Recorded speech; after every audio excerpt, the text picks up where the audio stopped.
الذاكرة بريس تي في 24، الأخبار على مدار الساعة.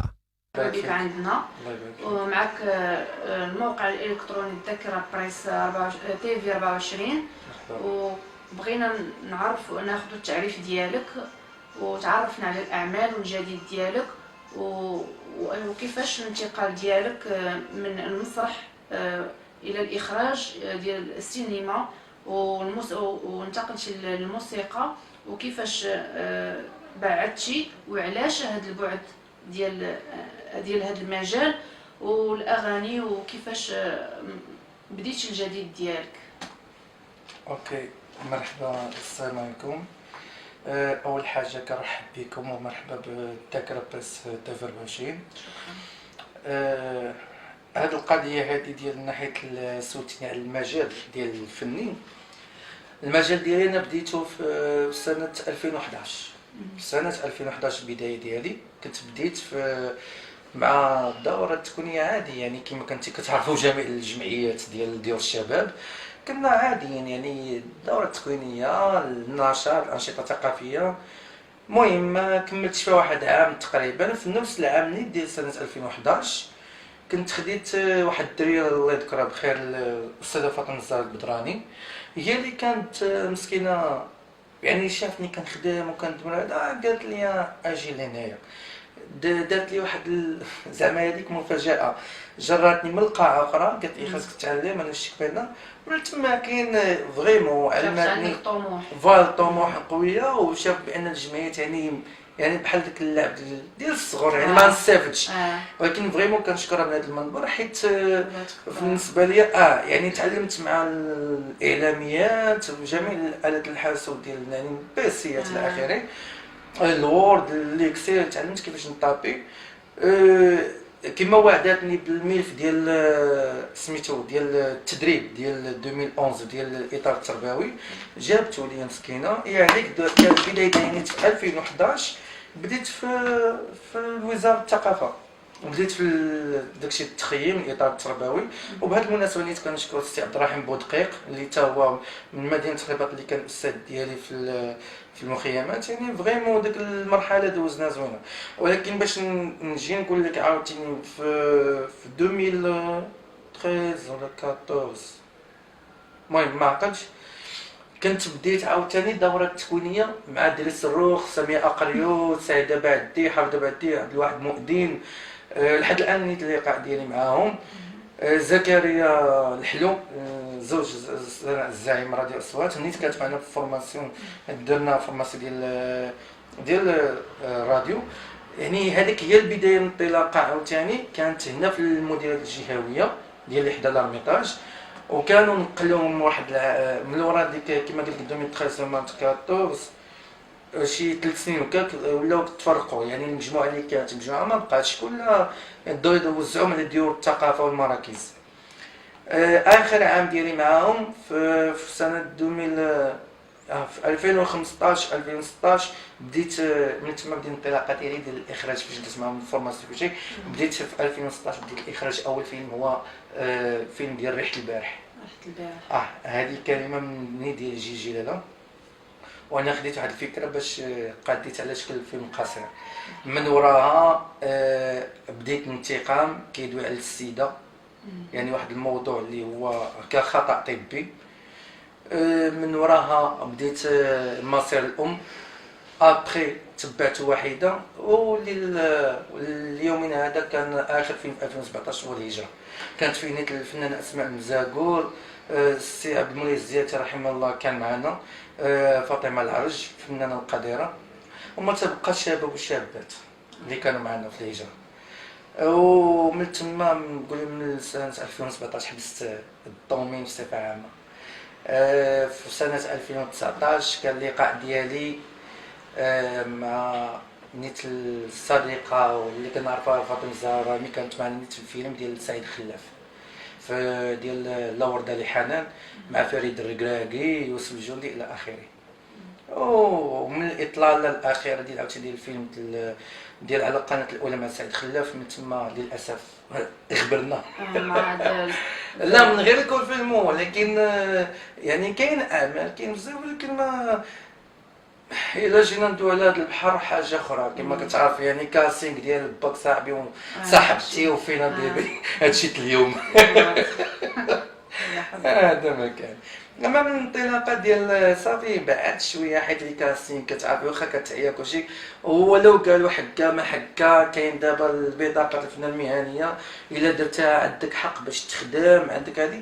ايوا حنا كنتسناو نشوفوا عاوتاني البطاقه اللي غيخرجوا ونشوفوا الاسرار كتخرج. اما شنو اللي خلاني نبعد من التمثيل؟ ماشي انا بعدت من وحيد، هما كما بعدوا منا حتى حنا بعدنا.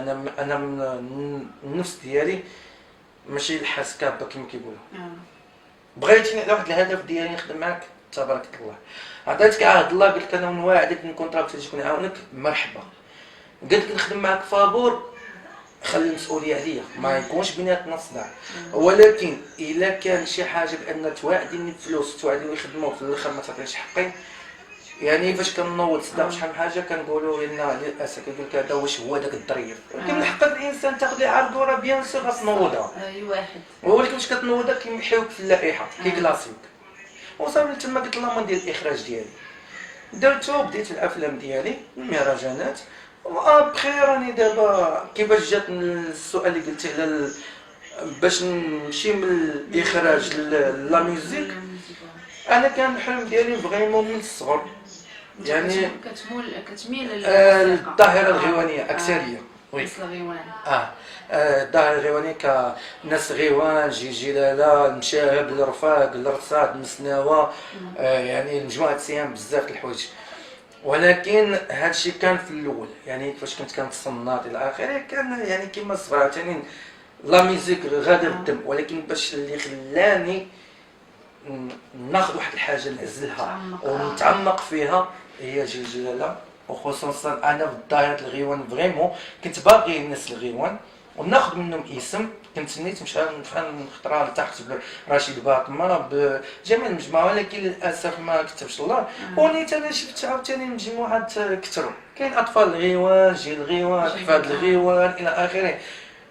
انا ماشي كنحسدهم، والله يسهل، كنتمنى التوفيق.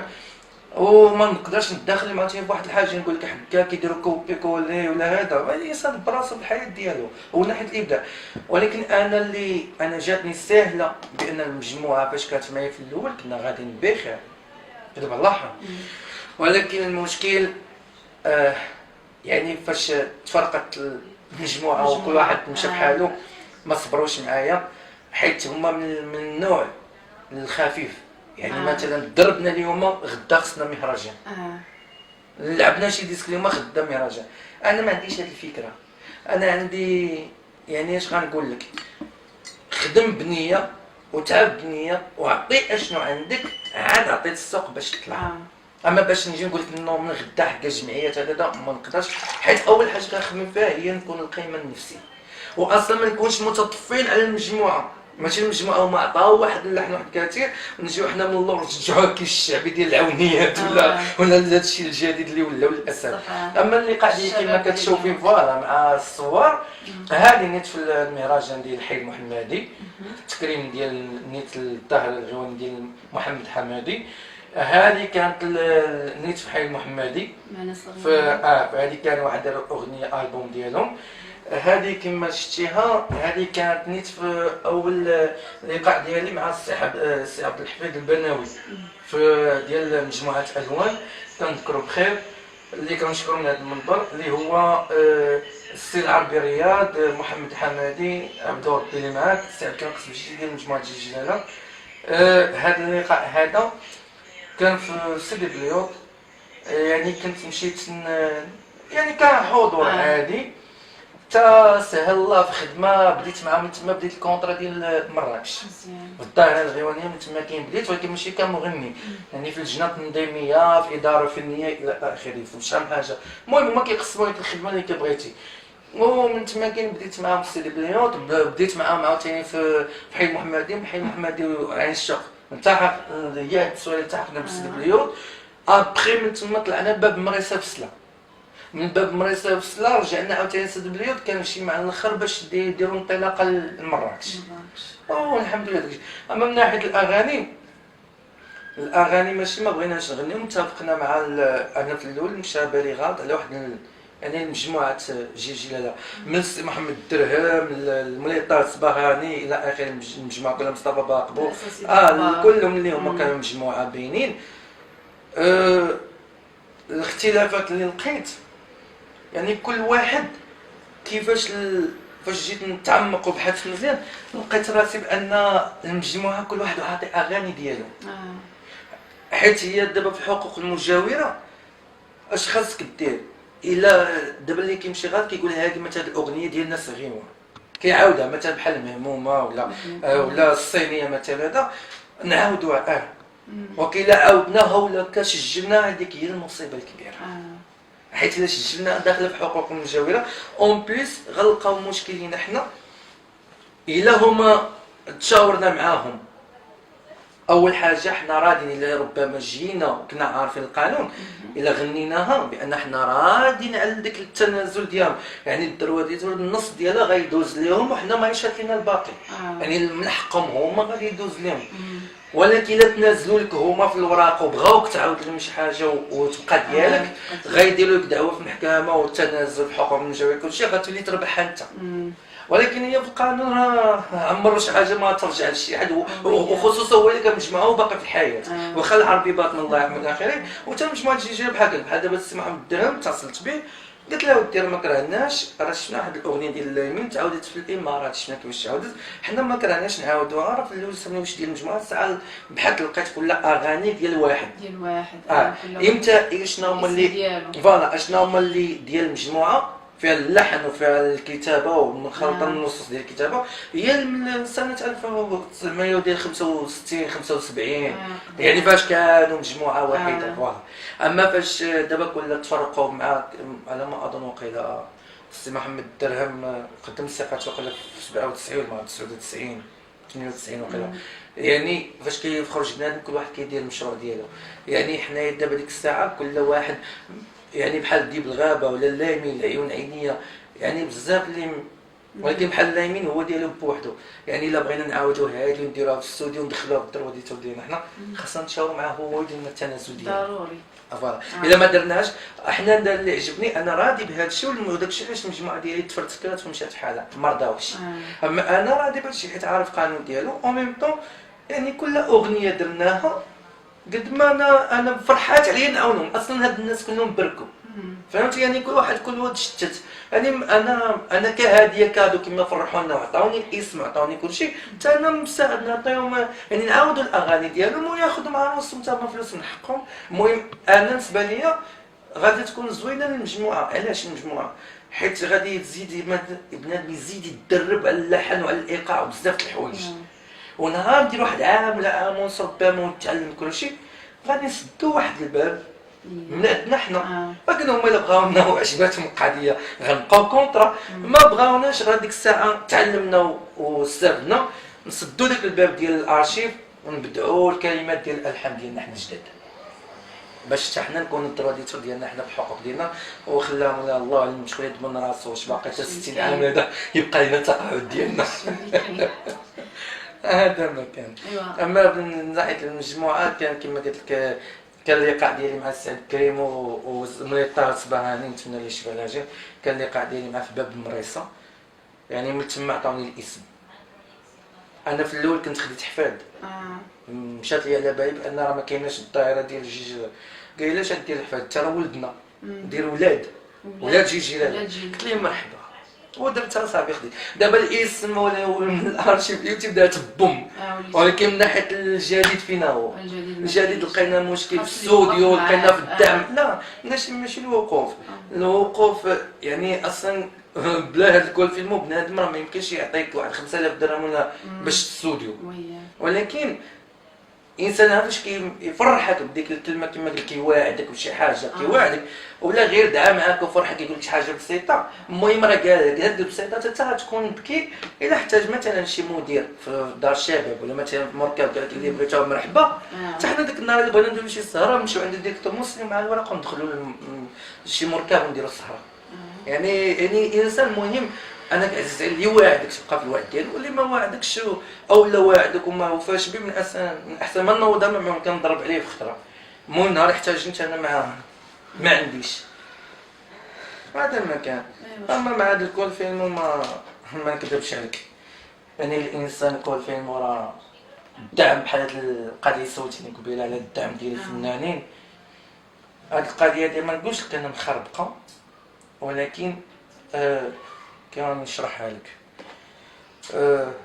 هاد القضيه هذه اللي دافع الدعم ومن ناحيه هما من ناحيه الوزاره الثقافه وكل شيء دار واحد الدعم يعني تو المون وفي الطوطال، ولكن بنادم ما عرفش شنو يعني كل واحد كيفاش كيتخيلها. كاين اللي بغى خدا دعم يعني على الكورونا، وكاين اللي هو دافع مهرجانات ديال شهر 6 و7 و8 وما خدمش وعوضوهم عليهم.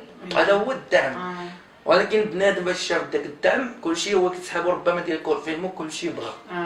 اما هو ديال الحقوق المجاوره هذه بحال بحال دابا حنا كون كان عندنا دوسي دافعينه وعندنا 6 المهرجانات ولا 7 وخصوصا مع الشواطئ في الصيف يعني من حقنا غادي يعوضونا. ولكن لما كانش حنا ما دافعينش علاش غنطلبوا نقولوا ما عطيوني حقي. راه هذه باش كان ناض واحد الانقلاب ديال هادشي ديال الدعم. اما اللي واعي وعارف راه ما غايدخلش في الدعم، حيت الا عندك شي بروجي من حقك تدوي. ما عندكش بحال انا دابا القضيه ديال القناه الاولى ديال مع السيد خلاف لا ورده لي حنان عطاونا فيغراسي ودخلنا وبنينا بالصوره كلشي، ولكن ما كاينش السميه. ومن ناحيه السميه عاوتاني ما كايناش، واخا نبغيو نطلبوا حقنا اش غنديروا؟ فينا هي الكونطرا ما عاطينهاش. وهذا الشيء علاش دابا الشباب والشابات ولاو كرهوا المجال ديال الفيغراسيون نهائيا. كيعطوك 100 درهم اولا ربما كاين فيغراسيون خاصو 1000 درهم ولا 500 درهم، كيدي على دارك كيعطيك غير 100 درهم، او في الاخر انت ما مداخلش في الحقوق المجاوره. وباش هاد الفنان والله الا كان هاتي قلتيها ولا كانت هذيك السمام بالسميه وغتشهر اللهم لا ندير الاخراج ديال الحمار الطيران حيت انا موظف مع راسي بخير كاع احسن ليا. علاش غادي نتسنى واحد يكمل لي 100 درهم؟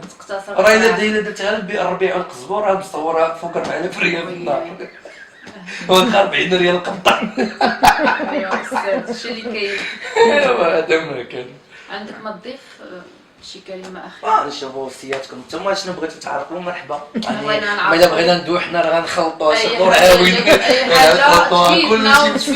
كلشي تفيد المتابعين ديالنا ما نكرهوهاش. واخا بالنسبه لي انا اللي كندوي غير في الفن، انا كننصح واحد الحاجه للشباب والشابات. نبغي كل واحد الله يرضي عليكم اللي يدير الجمعيه يديرها على راسو. راه هذا الشيء ما بقاش كيخلع. انا راه وليت انا بعدا كتجيني واحد الفقصه اللي كنشوف شابات كيبقاو عليك فينا بيبي صالي بيبي كونتاك بربر، وفاش كتجي تعاونهم ولا تخدم معاهم بحال بنيتي لهم الجبل وقلت لهم هزوه. يعني كتجيهم صعيب. اذا علاش 3 عباد الله بلا 4 او لا 5 كاع 6 الا ما بغاوش يديروا النائب والنائبه كاع عندهم حقوق ديالهم يديروها 3 رئيس الجمعيه مع امين المال كاتب العام يديروا المكتب ديالهم، وهم الشباب يحقوا مثلا الا كاين جروب ديال الموسيقى يديروا الجمعيه ويبداو ياخذوا الدعم على راسهم يخدموا على راسهم بزاف الحوايج ويطلبوا المساعده ما يحشموش. كانوا بنات ودراري كيديروا المسرح وكلشي ويعطوا حياه الله بعضياتهم ما يفرقهمش فلوس يديروا الجمعيه ويخدموا على راسهم. يعني هادشي اللي كنصح به الشباب. حيت علاش هاد القضيه هذه يعني حنا ولينا اليوم في زمن المعرفه وزمن المظاهر وباك صاحبي. اللهم بنادم باش يحطم لك حلمك تيق في راسك ونوض خدم على راسك وحقق حلمك. علاش بالنسبه لي انا كنقول واحد الكلمه سحبت اليوم سوقها معدوم وما تعرف بين صديقك من عدوك. وواحد الكلمه اخرى اللي كنعرف انايا بحال هادشي كيقول لك حكا بحال كان واحد اللقاء الصحفي اللي سولونا على مناسبه هذا الحب او ما عرفت شنو، كانوا قلت له ما وديش واش بقينا على الحب حنا الانسان. قلت لي الانسان اللي بغى يتزوج وزيد والله لا ما حشمش انا جاوبتهم بواحد الجواب. قلت له ما ودي ما باقى ما يعشق في الزمان نفاق لا هاد لا ميثاق لا وجود لا صديق. الانسان ولو بغى يتزوج يشوف مستقبله هو الاول وكاع الا ما دارش مستقبله بغى يتزوج المهم يكون قاد على المسؤوليه ويكونوا فاهمين بعضياتهم. اما باش غاجي انا شحال من واحد دابا وليتو كتشوفوا نتوما نيت كديروا اسئله على هادشي الشوارع هذا كتلقاو بنادم ما نعاودش لك شي حامله شي والده 16 عام 15 عام ما كاين والو وما قد. خويا اشرف ابو علي اسمح لينا على هاد الله الزياره وهذا يدي مرحبا اللقاء بكم. وكنتمناو هذا نهار لك كبير هذا الله يودي. كنتمناو لك التوفيق والازدهار في المجال ديالك والله يكمل ليك ومشرفين بالمعرفه ديالك هذا شكرا النهار. بزاف تما شرفتونا مرحبا بكم. بارك الله فيك وتحيه منا ليك من الذاكره شكراً بريس بزاف. 24 ميرسي بوكو. والله يكمل لك بالخير. امين. شكرا بزاف. كلمه للجمهور الاخر كما قلتي هي حاجه وحده كنقول للجمهور كنبغيكم بزاف وكنشكركم واشكركم مبروكه الله يرفع علينا هذا الوباء وكنتمنوا التوفيق لكل واحد ومع السلامه. شكرا.